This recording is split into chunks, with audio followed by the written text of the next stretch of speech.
You're listening to 515, the Ultraman podcast, the show that invites you into the lives of people who make up the Ultra family. Here's your host for these conversations, co-race director of Ultraman Canada, Larry Ryan. Thank you, Mary Jo. Today we are traveling to the birthplace of Ultraman to have a conversation with UltraMama Jane Bockus. Then we go off to Russia to speak with the current Siberman 515 record holder and upcoming UMC athlete Maxim Knyazev. And Steve will take us round trip back to Kona for another Steve King story. Just before we start today's episode, I want to take a second to thank you for listening to my first 3 episodes and for telling your friends about my podcast.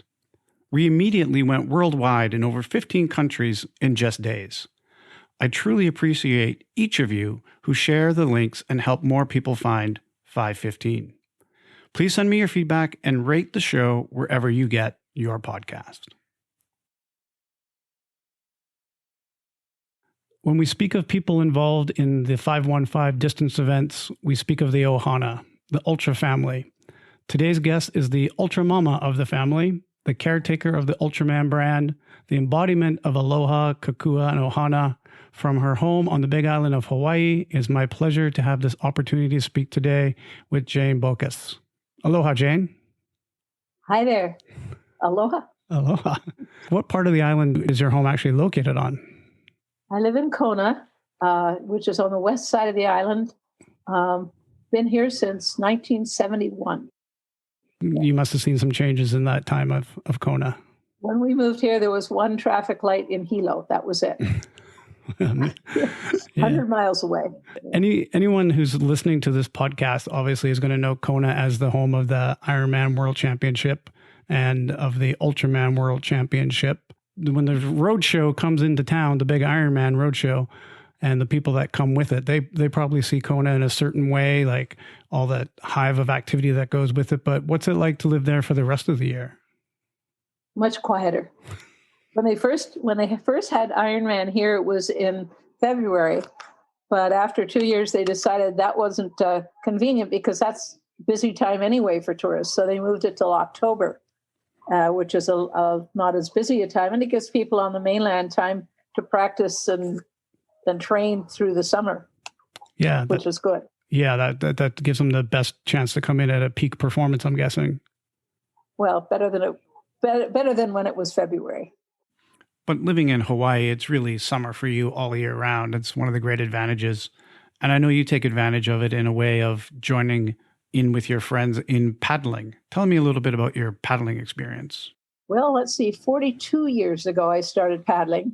And then the club that I paddle with now, Keoho, was formed in 1980. And I transferred to them because it's closer to home. And I've been with them ever since. And you actually compete as well, like you're a racer in this. I have. This year, this island again is not going to have a 70 and over women's crew. So, of course, with COVID, there weren't any races last year, and so far it looks like there won't be this year. We have one-man races with one-man and two-man canoes. Those we're allowed to have, which is great. Yeah. But I don't race that. I do the timing and help with the registration and stuff on that one. Yeah. And when you do paddle, it's in outrigger, is that correct? Yeah, outrigger canoes, usually a double hull or a single hull with 6 people or 12 people. Actually, COVID allows us to have 10 in the 12-man double hull. Oh, but that worked out. Nice, nice. Gives you that extra space. Right. And we're masked until we're actually in the canoe with a paddle in your hands and the boat is launched. Oh, yeah. Is this kind of racing in an outrigger, is that ever at all dangerous? If you're going inter-island, depending on the conditions, it can be somewhat dangerous. I mean, they do huli, flip over. With a cover on, it's hard to get out of it sometimes, but I haven't had that happen, so it's good. Oh, good. And then every couple of years, they have the international races, the World Sprints. And I've paddled in Calgary, I've paddled in Australia, several places like that, and brought home medals from those races, which is fun. Oh, that's great. And that was age grouping that you do that in?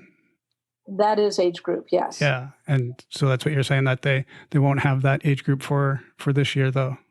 It was scheduled this past summer in Hilo, actually, and they had to cancel. Yeah.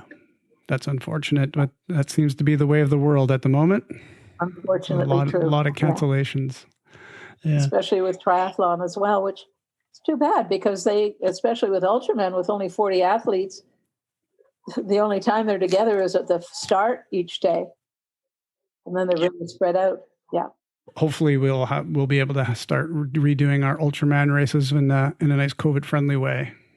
Right. I hope so too. Now, when you come to the Ultraman in Penticton, we always say that when you come to an Ultraman, you're coming to a family reunion. But for you, it is a homecoming because you've lived in Canada for a period of time. What was going on in your life at that point in time? Well, I grew up in Montreal, and my brother's still there. Actually, he's in Vermont right now, but he's from Montreal. And in 1964, I started with Pan Am. And so that's when I came to the States. Oh. And I flew with Pan Am for 14 years. And then my daughter was born, and I stayed home since then. So while you were working with Pan Am, then you made the move to Hawaii? Is that what happened? Or? Yes, I did. I was based originally in San Francisco, met my husband who's from Hawaii, and we married. The first year we lived in Honolulu, and we moved to Kona in 71. When you've moved over to Hawaii, and you're obviously in the Ironman Mecca, and you've been a long-time volunteer there. You're not a triathlete yourself, but you've been at the Ironman World Championships a number of times. How did you get involved with that, and what have some of your duties been while you've been volunteering there? Well, the very first year it came here, the fellow who was in charge of the swim came around to all the canoe clubs and asked if we would bring our canoes down to the bay, line them up, and everybody swam out one side and back on the other. They only did that 1 year, though. Oh. After that, they used buoys because keeping canoes in line for 1.1 miles, they swam farther than they had to. Yeah, but that would be a great sight to see. I think that would be really right, amazing. Yeah.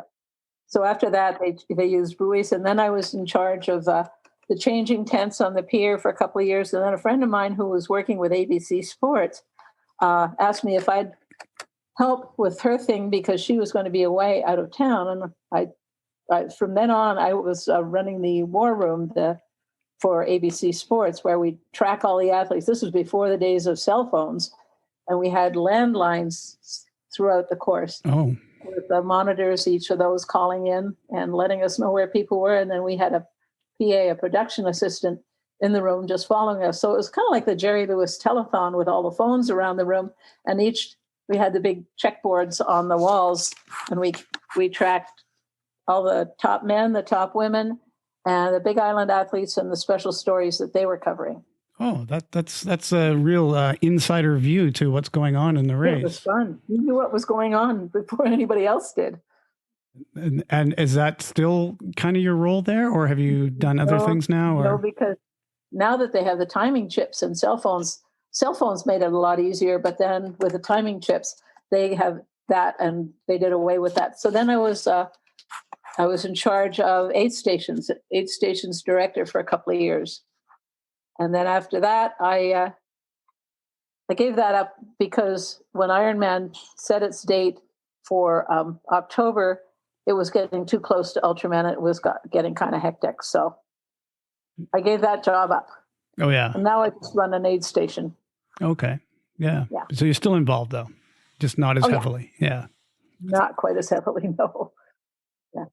But I did aid stations for a while when Peter Young, the aid stations director, moved to Honolulu. So now Ultraman comes to the island, and you've gotten involved in Ultraman as well. Now, whenever anybody looks up the history of Ultraman, it always talks about in 1983 they held the first Ultraman, and Curtis Tyler, Alex Smith, Conrad Will were the organizers, with Curtis being the race director. And then it kind of skips along and he handed it over to you. What happens in that 8 or 9 years in between? How is your involvement with Ultraman leading to you being the person who takes over Ultraman? Well, there were 2 years that Curtis didn't put it on. It was too hectic, and he had some legal things happening. And so in 92, he wasn't going to do it. I was over here working on my ABC, and actually, yeah, that was still ABC. I think it switched the next year to NBC. I was working on that, and Klaus Hetzel called from Germany and said, "What's happening with Ultraman? We have a dozen people coming." And I turned around to Curtis. I was in his office using one of their computers, and he said, "I can't put it on this year. I don't have time to get the USA Triathlon sanctioning." And I said, "Well, can we do it unofficially?" And he said, "Well, yeah, keep me out of it." So Don Ryder came over. He was an announcer announcing with Steve King that year for Ironman. And he came over, and so we put on Ultraman unofficially with 14 people, I think, 12 of them from Germany. And we had cut back on a lot of stuff that Curtis felt was necessary, and it really worked out well. So the next year, we got the USAT sanction. We did it again with Curtis. He was involved, but not involved. Okay. And the next year, he said, "Why don't you just take it over?" So we did. And so I've been race director until 3 years ago. I turned it over to Cheryl and David Cobb, who'd been helping put it on for a bunch of years. Right. Yeah. Of course, we all know Cheryl and Dave. When you have the first Ultramans at the island, what was the significance of the original course? Well, it goes around the whole island. The first when Curtis was doing it, it started and finished at Kailua Pier.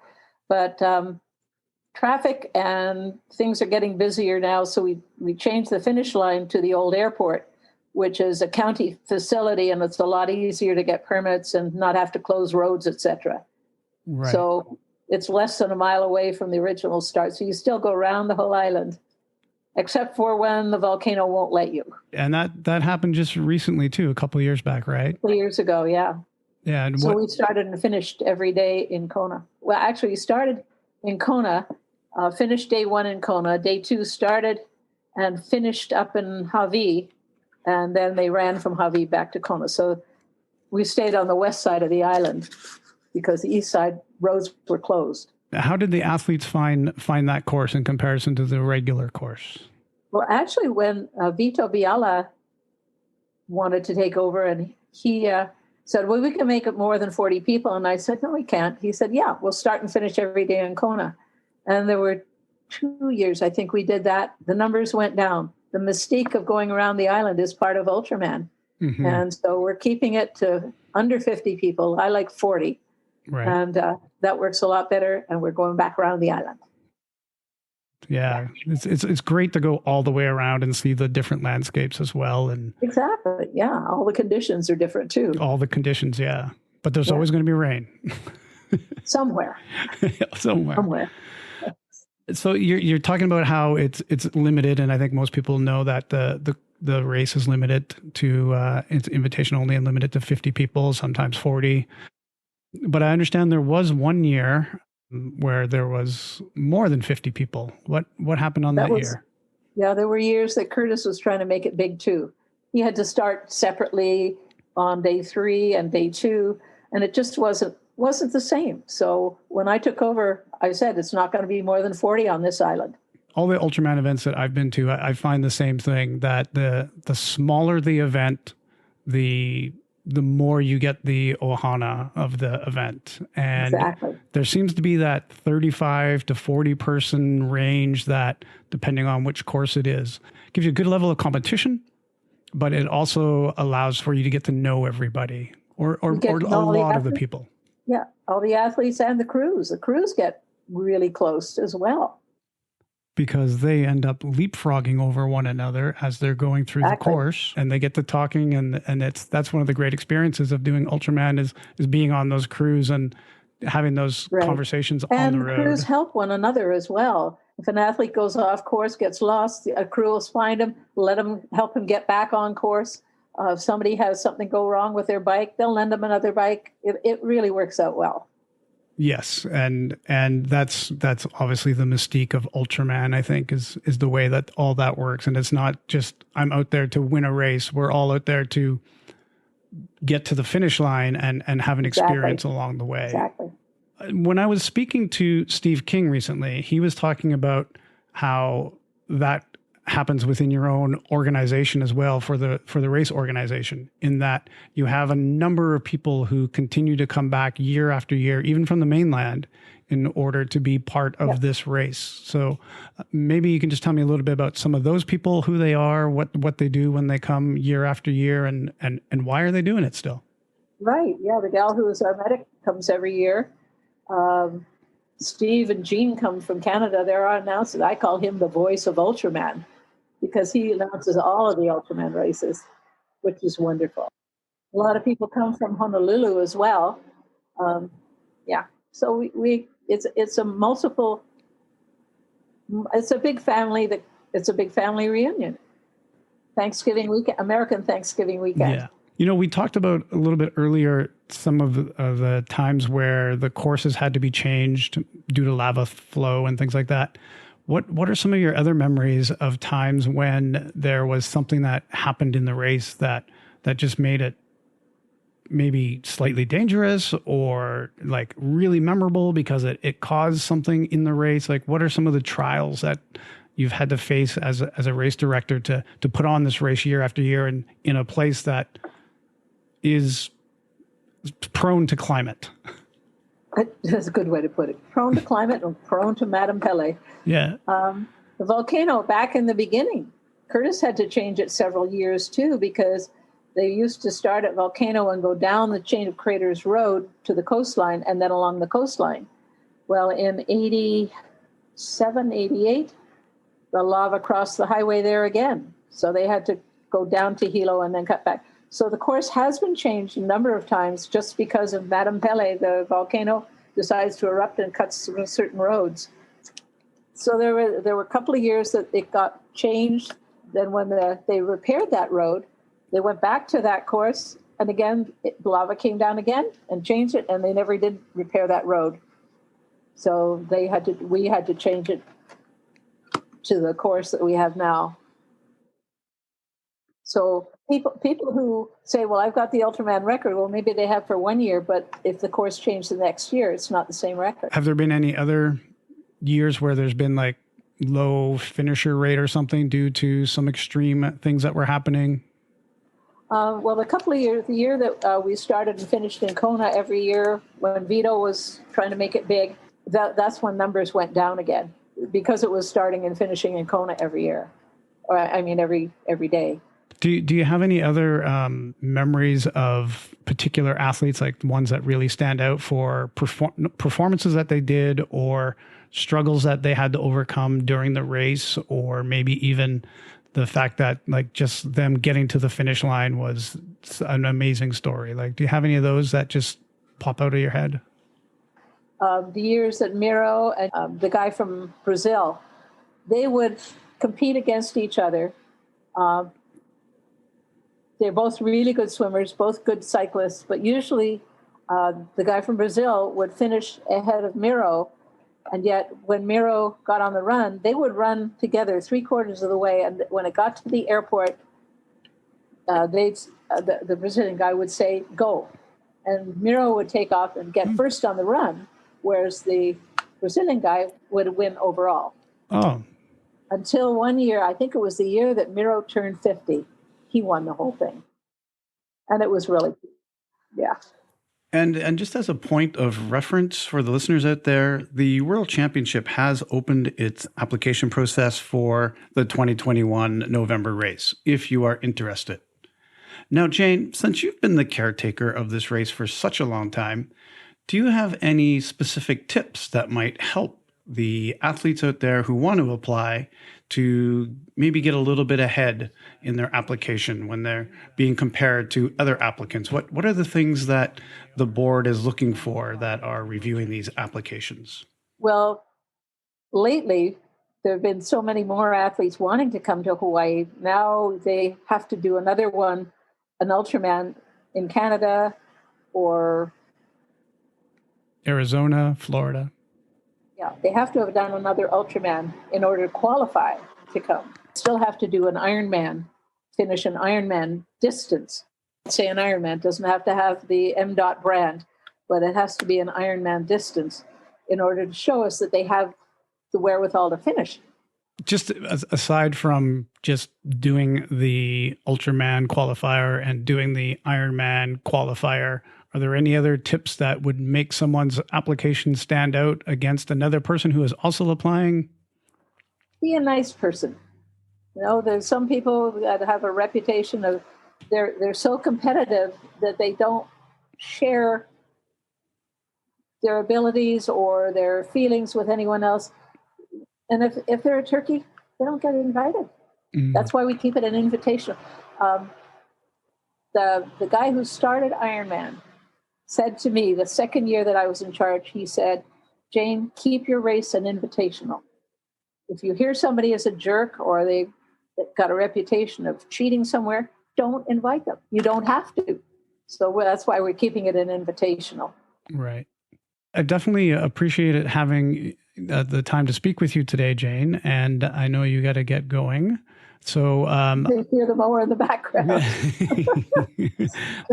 there are other things going on in your house, and you've got to speak to that grandchild of yours. So I do appreciate your time today. Thank you for coming on Zoom with me and having this conversation and sharing some of your ultra stories. And hopefully the people listening will have a better appreciation of some of that ultra history from the person who knows it best, UltraMama Jane Bockus.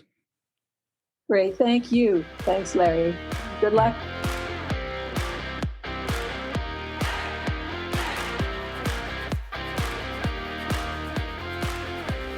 I had no idea that Jane was behind the scenes of those Ironman telecasts. What an interesting way to view the race. Coming up in my next episode in the featured interview slot of Ohana members will be the 13-time 5:15 distance racer, Juan Criveri. And my new episodes are currently coming out every 3 weeks, so be sure to subscribe where you listen so you don't miss an episode. Remember, what happens on the road gets told as a crew story, and I want yours to add to this podcast. Plenty of people have said on Facebook that they have great stories to share, but the submissions are not yet rolling in. If you would like to tell your crew story from any race, it doesn't have to be an Ultraman, please email me at 515ultraman@gmail.com, and I'll set you up with the directions. And now for a crew story from Ultraman Canada alum, Rory Bass. Hello there, my name's Rory Bass, and in 2017 I crewed at Ultra 520 for an athlete from Japan, and his name was Genzo Eto, and he was only 21 years old, which I believe is one of the youngest finishers of that event. And what made it even more interesting is that he spoke no English, and I speak absolutely no Japanese, so we found it a little bit of a challenge to communicate directly, since all he could say in English was thank you. So what he did bring with him was a longtime high school friend, lifelong friend basically, quite fluent in English because he had spent some time going to post high school education in the United States. So at the end of day 2, my main goal was to get this athlete some food for the next day, since you can't get anything out on the course. And off we head to the local grocery store. So we start at the fresh fruit and produce section and grab some bananas. Okay, awesome. So off we go down each aisle of the store, and we come across the aisle that has a few personal items, and he says he needs some Vaseline. So we pick up some Vaseline, and then a few spots down from that is contraceptives. So I'm standing there, it's 3 guys near closing time, and we're holding a bunch of bananas and a tub of Vaseline, and they're looking at condoms. And I'm thinking, this does not look good.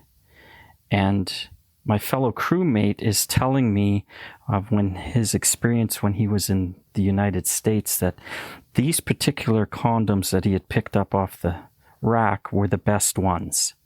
And I just smiled and nodded and quickly walked away to let them pay for the bananas and Vaseline and condoms. So that was the extent of our shopping. And yeah, I don't think I've ever done that before. Thanks, Rory. I wasn't sure where that was going at first, and I'm not sure of where it went either. If you want to crew at UMC this year, or any year, we are always looking for people to connect with athletes, as it's difficult for people who come from around the world to travel with a crew. This is a great opportunity to preview the race if you are thinking about signing up. Or perhaps you're an Ironman looking for a way to volunteer within the sport. Check out Ultraman Canada's website to get more information about volunteering opportunities. Come and meet the people you are listening to and make new friends from around the world during this 3-day circus in July. Let's meet another of the 2021 Ultraman Canada athletes right now.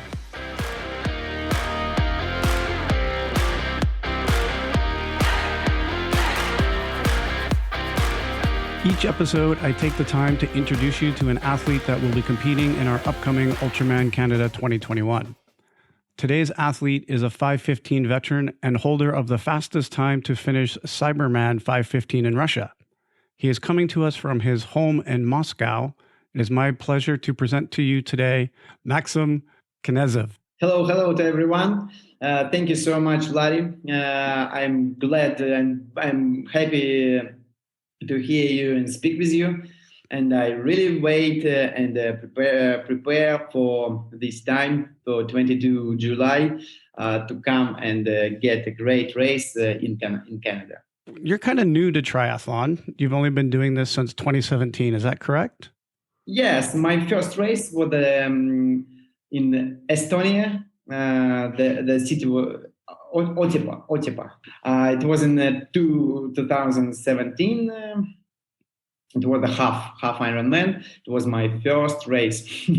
That was the year of my start as hobby and my little addiction of triathlon.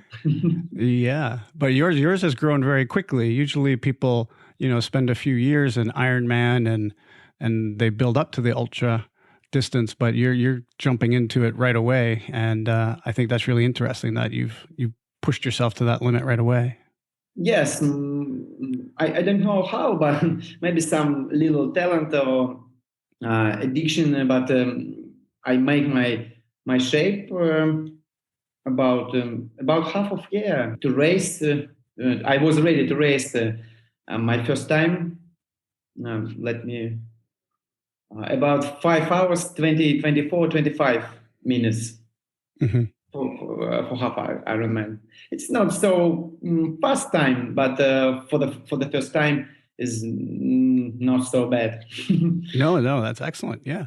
And did you always know that you wanted to move into the ultra right away, or did you discover the idea that there was an ultra after you'd been doing Ironman? Ultra races was some unbelievable for me. I can imagine that sometimes I can participate in such races. How I heard the first time about Ultraman competition, it's from book Becoming Ultra.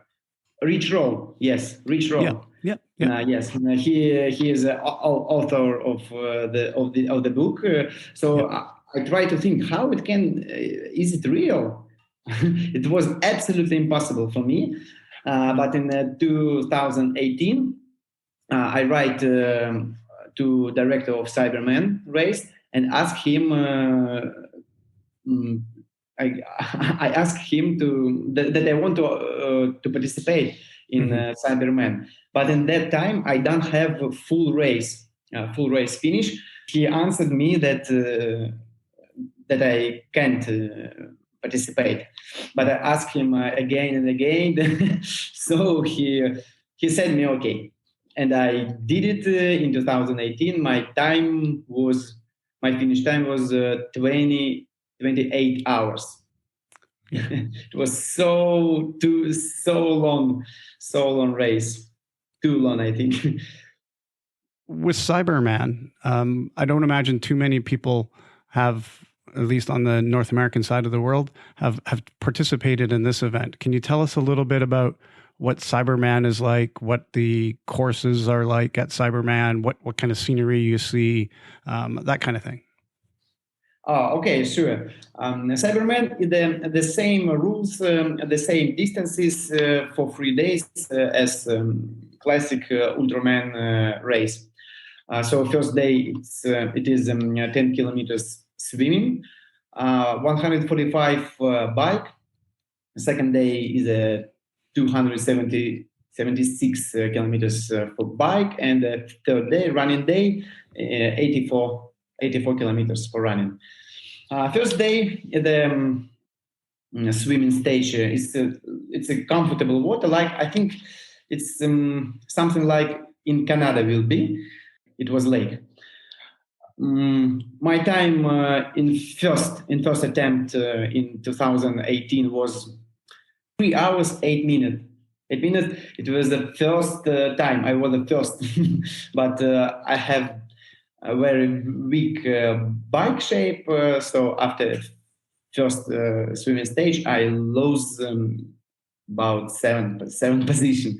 The big problem of Siberman is the bad road. One guy in 2019, he is the previous record holder. He's German, Volker. He had some problems with his bike. Something was broken. I don't. It's cause the reason of this is about very bad road. Okay, and so the bumpy roads like broke part of the frame or part of the handlebars or something. Yes, but the third day running stage is very good and comfortable for calculate and making your plan, because in Canada from start to finish 84 kilometers, not rounds, but in Siberman is that 12 rounds for 7 kilometers each. All right, so you're doing 12 laps. Yes, laps, 12 laps. And you can calculate your plan. For example, in my last year, in my great Siberman race, I start first lap pace 5 minutes 10 seconds per kilometer, and after I make it faster, and finish with pace of 4 minutes 30 seconds per kilometer. That's nice that you can keep going faster as you go. Yes, but after this, I asked my coach. So, what do you think? What can I do better? He said me that I think you should. You can run 84 kilometers sub 6 or maybe sub 6:20. It's great goal. Yeah. And is that course fairly flat? Yes, flat, without, but I can find it about 800, little less than 1,000 meters of elevation. Yeah. Yes. Okay. Yeah. Have you looked at our course? We have a lot of elevation on our run. Big elevation for running course? Yeah. But as I study it after 56 kilometer, it's descent. So it's a good ability to my pace faster. Yeah. We're downhill at the end. So yeah, that's always a good part. Unless your legs are burning too much to be able to control the downhill run. Yeah, and of course, I believe that bike course will be very comfortable because the Canadian roads should be excellent. Yeah, our roads are fine.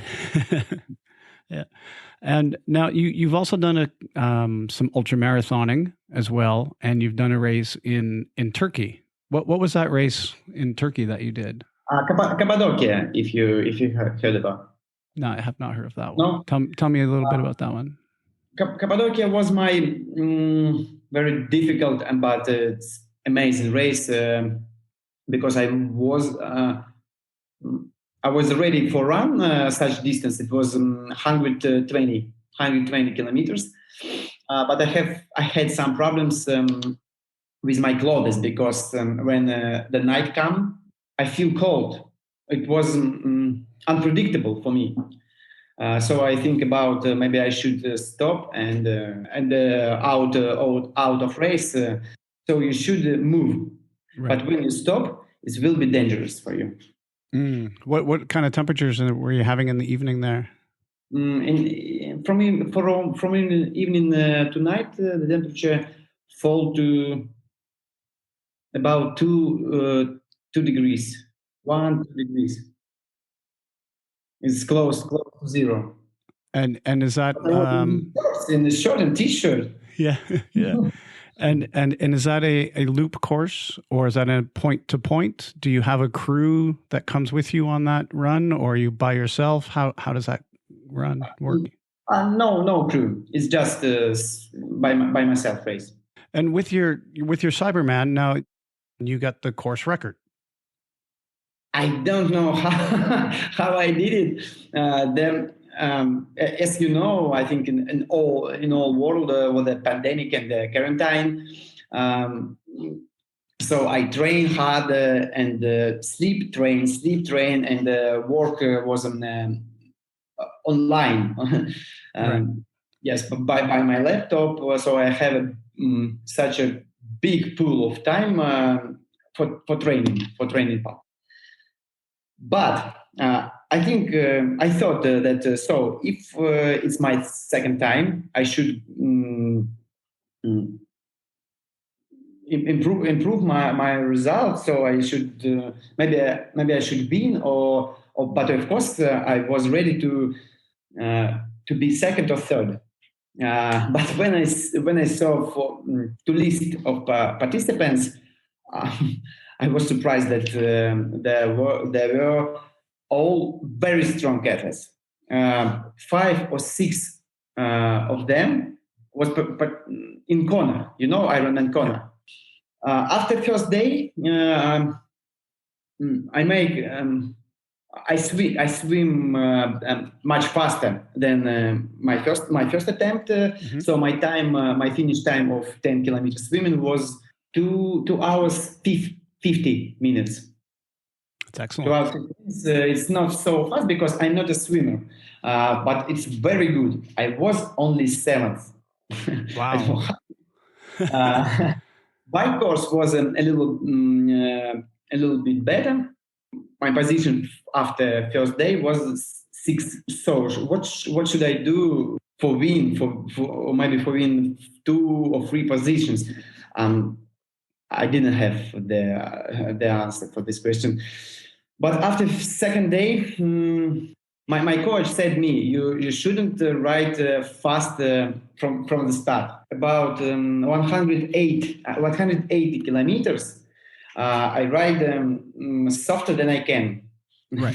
After last 90 kilometers, I ride faster and faster. I took first.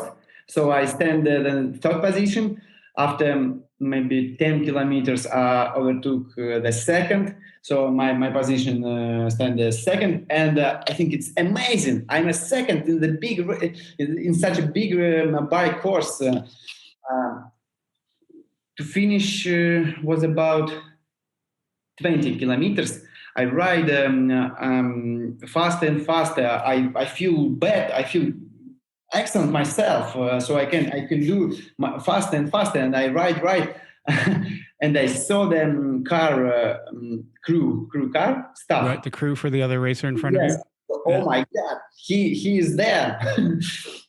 And there was some uphill, and I know that it's my time to broke him. So I find all my power to make it the fastest uphill ride in my life, and the previous second day bike course record was 7 hours 52 minutes. Mm-hmm. My time was 7 hours 48. Oh, so excellent! New course record. So by chasing him up the hill, you got you to a new record. Yes, and after second day, all participants they see to me as a leader, saying, "Whoa, wow, where are you from? How do you do?" Because I was an underdog, and nobody think that I can to win. But my position after second day was a third overall in the race. Yes, 9 minutes from first, mm-hmm. And 6 minutes from the second. Okay. Yes, I knew that running day will be mine. I believe, and I think I'm sure in the fact that I'm a better runner than cycle and the swimmer. Right, that's your strong suit. Yeah. Now let me ask you a question. So, if you put all this energy into the last 90 kilometers of your bike ride, did you have any fear that you burnt out your legs for the run? What did you do that in the day 2 evening before the day 3 start? What kind of recovery did you do? What kind of foods were you taking in and fluids and stuff like that? What was your preparation for day 3, given that you put so much into day 2? My superpower is the sleeping skill. I know that I should sleep as much as I can. So when we came to hotel, I ate pasta portion, big pasta portion, and go run to bed, and it's very difficult to sleep. You are excited, so very very excited from the race, and it's big problem. Somebody of Siberman's, I asked them after race, they slept for 3 hours. Yeah, there's just so much adrenaline going through your body. Yes, adrenaline. Yes, the reason of this difficulty is adrenaline. I try to sleep as long as I can. So warm shower and a roller for the legs. No special formula. Nothing special. You just nothing special. Just I keep in my mind that I can win, and I was ready to squeeze everything out of myself. Right.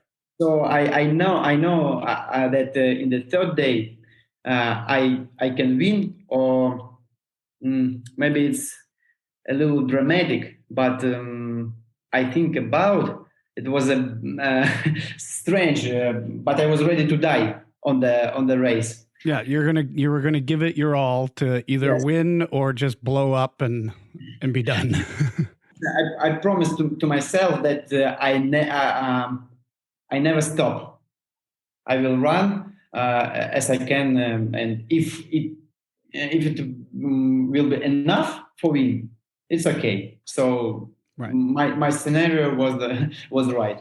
So when you come to Ultraman Canada, you already have a course record for Siberman, and you've talked a little bit already about the World Championship, and maybe that might be a goal for you. But what's your goal in coming to Canada? Why have you chosen Canada to come to for a race? What are you hoping to get from this race, and What do you know about the race itself already? Firstly, I love Canada. So Canada is my favorite country from childhood. I don't know. My favorite actor is Ryan Reynolds. He is Canadian. Yeah. My movie star athlete is Lionel Sanders from the Canada. My favorite comics hero, Deadpool. He is from Canada. Yeah. When I write the official races of Ultraman, when I checked out in the internet, I find three races: Right. Arizona, Florida, yes, and Canada, Yeah. and the World Championship in Hawaii. Right. So Canada was my choice because I'm not good in hot weather. It's my problem. Mm. So I have some bad news for you. Some bad news for you. Yeah. We have the bad news. Yeah. We have the hottest race of all four. Really? Yeah. Yes. Oh. Because we are in the peak of our summer. But this year I'm prepared to Kona, so it will be a good experience for me. Yeah. And well, you see what happens is in Kona they do theirs in November, where it's cooler and rainier, and ours is in the middle of the summer. What is the for running course? Our temperatures on the days of our races usually range between 30 and 37 Celsius. Yeah. And on the run course, we're usually around 35. Oh, it will be funny. You're going to have to get some heat training in. Yeah. My first Ironman race will be 12 March, 5 weeks in Dubai. Oh yeah, so that'll be some good heat training for you. So in Canada, my choice was Canada race Ultraman. After Siberman finish, I checked out internet and find there that 2019 world record by Petr Vabrusek was 28 minutes less than my time. It was I was surprised this news.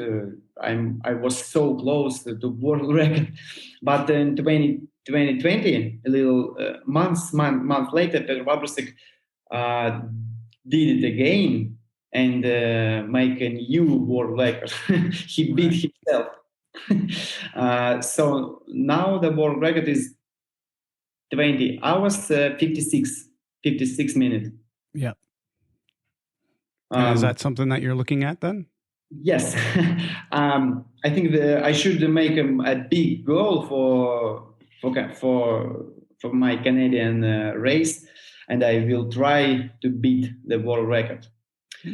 Actually, I think that Zech Ultra is very fast race. If you know the bike course for second day is 55 laps. Okay.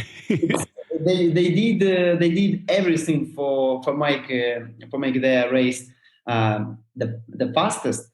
Yeah. But I think the attempt to beat such record is the big goal. So if I will do it, it will be a great attainment. Yes, achievement. Achievement. And the second point, after finish, 24 July, I will have a baby in the 27th of July. So three days later after finish. Yeah, that's amazing. Yeah. Small interjection in the interview here. While editing this episode, I realized that Maxim's audio cut out right when he said the most important part in that sentence, which was he has a baby due 3 days after the race. So it could be a very exciting race time for him when he comes to Canada. And he kind of just went on to the next thing. So we didn't hit on that as much as we should have. But yeah, congratulations to you and Daria. But they make to beat the record a good goal, but it's very dangerous because something can go wrong, and the weather can be worse, and something else. But my main goal for the race is to win. I hope that all participants will be strong men, experienced with big experience. All of them, I'm sure, is Ironman to make some competition with them. Yeah, we have a good field coming for the race if everybody's able to make it into Canada, with COVID and things like that. But it looks like it's going to be a very competitive field this year for sure. And you're obviously one of those people. What I like to do is try and have one half of a conversation about your races and things that you've done. And then the second half is more about you personally, so that when the athletes are listening to these conversations, they get to know each other a little bit. So when you meet in Canada, you already know each other a little bit because you've heard these conversations. At this point, what I'd like to do is transition over to the more personal side of what your life is like. And I always do that by doing a quick rapid fire question round, which I'm calling 2 minutes in transition. What's the favorite event that you've done so far? Of course, this is the Siberman last year, because my the fastest race and the first race when I won. What's the last piece of equipment that you purchased? Swimming suit. Oh, okay. What suit? Sailfish suit. It's a blue type because this type of suit is for bad swimmers because my water position is not horizontal, so it's right. Helps with your buoyancy. Yeah. Which athlete do you most admire? Lionel Sanders. What do you do for fun that does not involve swimming, biking, and running? I read comics. Oh. I collect comics, and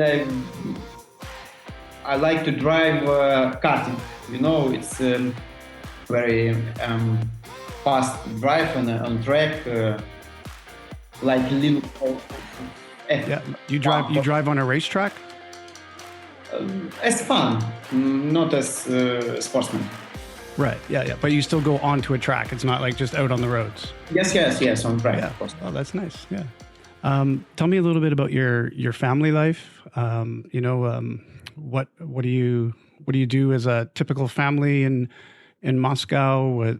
How many children do you have? What are their names? Tell me about your family life. I have now we have one baby, Victoria, 4 years old girl, and then in the nearest future we have one more. I hope it will be boy, but how it can be, I don't know now.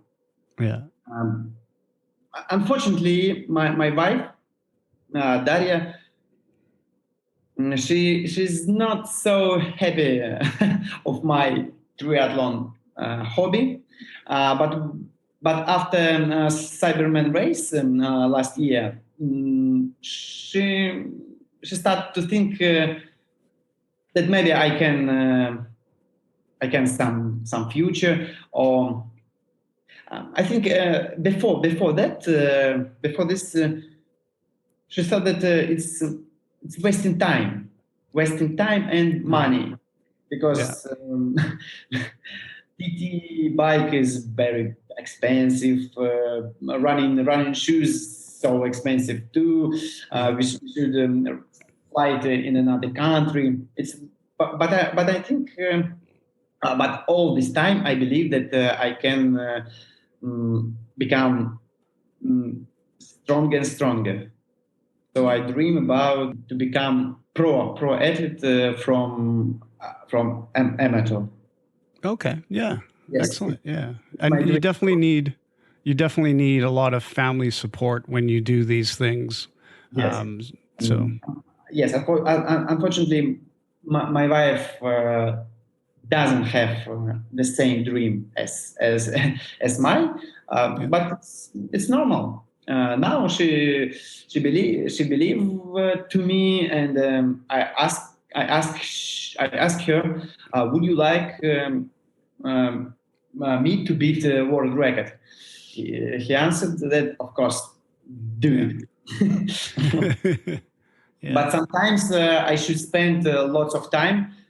For example, right now I'm not in Moscow. I'm not in with my family.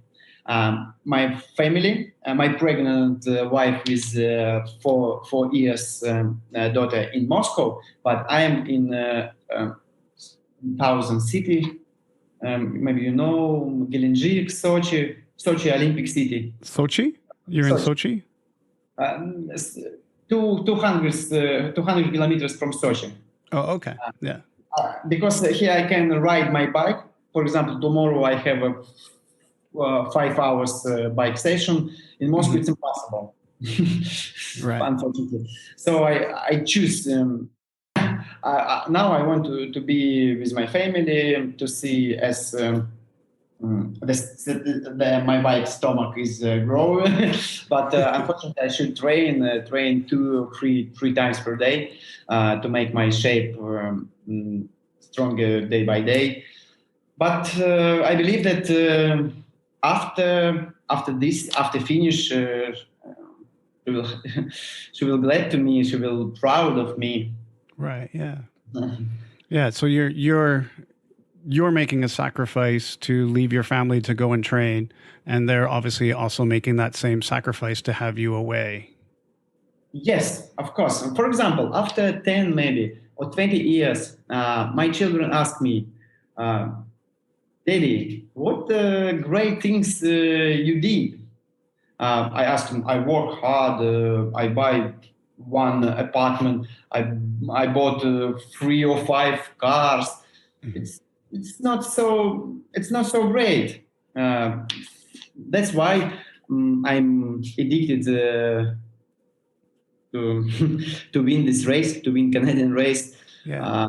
For present this my own legacy to my children. Yeah, yeah, to be a role model and role make model. Sure that they see that. Yeah, that's My understandable. To be a role model for my children, of course. If you're taking this time off and you're also going to be going to Dubai to train and do a race there, and you've got this goal of maybe becoming pro with the sport, what's able to fund you at this point? Like, what's your regular day job? How is that being affected by this break that you're doing for your training? What do you do for work? For work, now I have my main work is I'm a geologist. So my main work online, and somebody asked me about deposit, about coordination, about some minerals, and I write some report of this. And you're able to work as a consultant through online. Of course, yeah. Geologist consultant. Yes. Yeah. Some times ago, maybe 1 year ago, about before pandemic, my goal was to find some gold deposit or maybe some rare mineral deposit, and it's really it's possible to make big money. That's what my goal. I would like to become a millionaire, and it's real. But after pandemic, after quarantine, I think it's not main things in our life, and they change. It's like insight in my mind. Yeah. So I think for many people, the pandemic has given them the opportunity to stop what they're doing in their life and look at it carefully and say, is this really making me happy? Is this what I want to do? And is there something else that I can or should be doing that will be more rewarding for me? Worldview, yes. Yeah. Many people change their worldview. Yeah. Get out of that rat race and just change your perspective. Yeah. Of course. Yeah. We should, I think, about more ecological and sustainable principles in my life, and that things which I want to talk about with my children. I think you've mentioned that you do have a coach. What kind of program did your coach put you on? Who is your coach, first of all, I guess? Let's find out who is your coach. And then what kind of program are you on to prepare for Ultraman Canada? I have two coaches. For swimming coach is a pro swimmers and run and bike coach. Anton is a bike and runner coach. He is a great trail runner. And our main program, Ultraman race, we do power walk in gym every time, 2 or 3 times per week. Most athletes do it only in winter time. In spring they stop this. But we decided to do it all year. Okay. Yes. Maybe it looks a little risky, but we believe in a big profit. Okay. So you're trying to continually work on increasing your power throughout your entire cycle. You're not gonna break off of that at all. And for example, today I squat 10 reps for 10 sets. And yes, it's first workout, and after this, the second workout was 80 minutes run by heart rate zone. It's another running, because when you have that running on heavy legs is a good experience, because after you have light legs, you run as Jesus. Right. Yeah. Yeah. So you're trying to simulate the heavy legs and still run hard on those by combining it with your weight training. The main idea to accumulate strong and power all year. Yeah. No, that's an interesting approach. We'll have to follow and see how that works. Dubai race in 12th March will be we will see the result of such approach. Yeah. It'll be interesting to see how that works out for you. We'll have to check your times. And is that an Ironman distance race you're doing in Dubai? Half Ironman. Ironman. 1.9 swim, 90 bike, and 21 run. And is that actually an Ironman race? Is it Ironman brand? Yes, Ironman brand. Okay, yeah. All right, I'm going to look up your results for you after. I want to see how you did. Okay. Now, is there, as someone who has a record at a race, and other people listening to these podcasts are obviously looking for, a tip or an edge in training.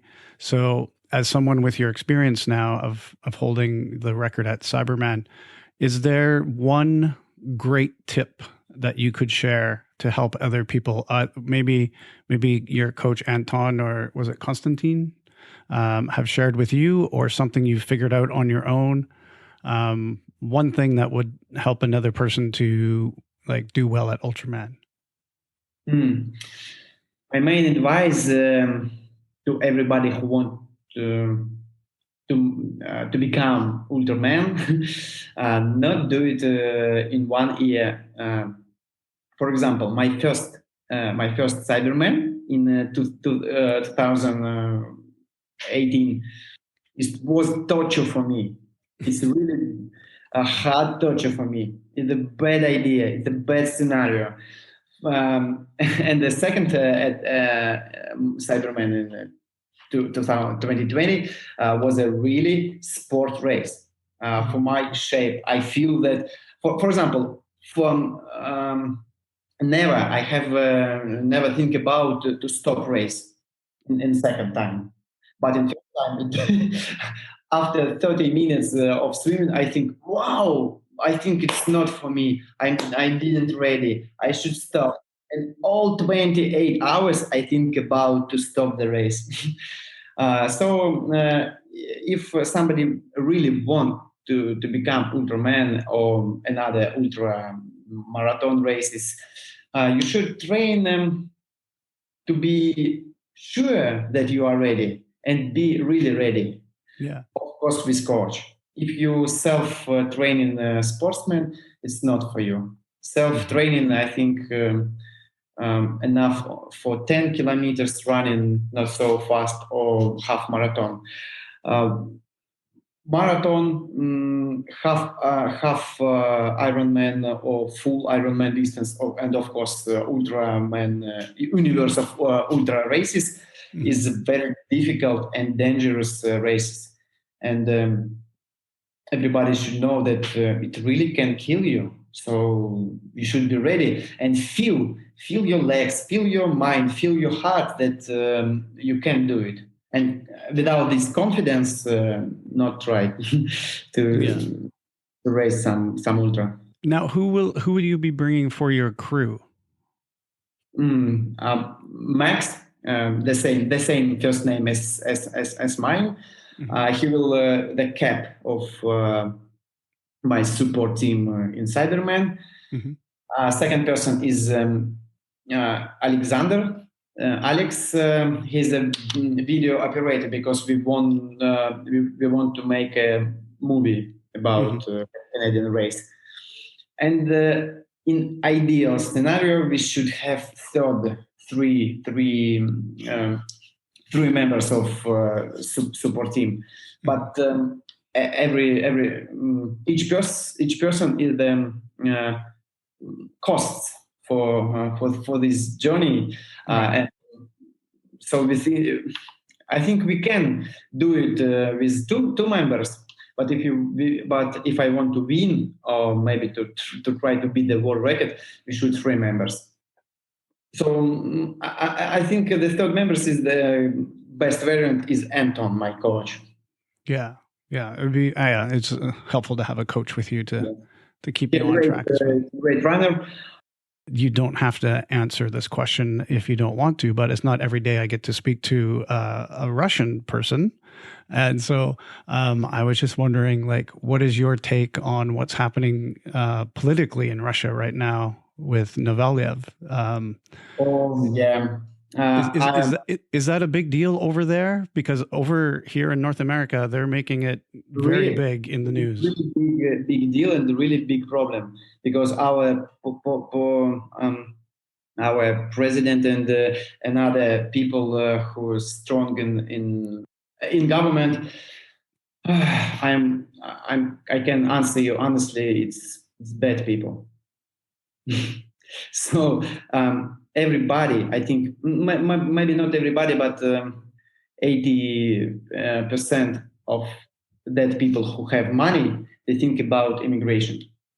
Okay, yeah. It's a very bad time for Russia. We believe in good and happy future, but I think it's maybe 10 years we will live when it's strong conditions, unfortunately. So for Navalny, he's in prison now and absolutely illegal. Right. Yeah. And do you think that there'll be enough of a populist uprising to back him, even though he's in prison, or do you think it'll be put down again and Russia will remain under control? Back him, I don't think so. The worst scenario, it's 50-50. He can die there. Right. It's unfortunately it's normal. Right. Yeah. But I hope he will live. Okay, well, thank you very much. I've really appreciated your time today, and it's interesting to get to meet the athletes that'll be showing up at our race. So I appreciate you coming in and telling us a little bit about yourself and giving that information for all the other athletes that are listening today. And hopefully when we all get together, we all know each other a little bit better through these interviews. So thank you very much. Yeah, thank you. Thank you so much to you, Larry. Now, here's another Steve King story. I thought that two of the very first people I would want to talk about were, in fact, the two original winners from the Ultraman Hawaii event in 1983. And they are Kurt Madden and Ardis Bowe. Now, interestingly, both of those athletes came back to the Big Island in 1985 and won again. There was some slight changes in the bike courses that first year and onwards. There were a couple of changes. The bike course on day one was 65 miles instead of 90, as it is now. And then the bike on day two went up from 160 to 171.4. So things have changed slightly. Courses have changed slightly over time. However, you look at those original winning times, they were still superb. 21:41 for Kurt and 26:57 for Ardis. Now, Ardis was also 9th overall on the first one in 1983, but they both came back and won again, as I mentioned, in 1985. Kurt's winning time that time was 22:11:04, well ahead of the rest of the field. But in the women's race, with Ardis winning again, she recorded a magnificent 25:44:51, which would still be a huge winning time. But she was 3rd overall that year. Now, since that time, only two other women have gotten as high as 3rd place at the World Championships, and they are Amber Montfort and Hilary Biscay, two very well-known triathletes. So let me tell you a bit more about the ability of those two athletes, because sandwiched in between those victories was 1984, of course. In 1984, it was the 88 Ironman champion, Scott Molina, who took the win at the Ultraman, and well-known triathlete Lynn Brooks for the women. Now, Kurt Madden, he has been top 10 at the Ironman World Championships before. He's also won the U.S. track and field 24-hour run, the national championships before. But what was stunning was the fact that in 2013, he came back to the Big Island 30 years after that first attempt in 1983, at the age of 58, and he ended up with a 7th place overall. That was 26 hours and 8 minutes and I think 25 seconds, but he also did a sub-3-hour swim on day one in 2013, and that is phenomenal. Anyone who's done the Ultraman knows that's a big deal to go sub 3 hours. Now, Ardis Bowe, let me go back to her for a moment as well, because I saw her also in 1986 when we had our first official Ironman Canada event in Penticton. We had held an event since 1983 at Ironman distances, but in 1986 it was the first official Ironman Canada. And Ardis tied for 2nd place in the women's division with her friend Sally Edwards. Since then, amazingly, she has come back almost year after year to be a crew, to be a volunteer, to even be the dog sitter for Cheryl and Dave, the present race directors of Ultraman World Championships. But what was wonderful was to see them amongst the very first inductees into the Ultraman Hall of Fame. So I hope we get to see more of a story and possibly interviews with those two original champions, Kurt Madden and Ardis Bowe, who I know as Ardis the artist. Hey, if you liked what you heard today, please tell a friend and be sure to subscribe wherever you get your podcasts. We'd appreciate it if you'd rate and review the show while you're there. Drop the names of the people you think we should interview and we'll get in touch with them and make that happen. Thank you for listening to 515, the Ultraman Podcast, a production of 55 Enterprises, brought to you by Ultraman Canada. Now really, go subscribe now before you forget.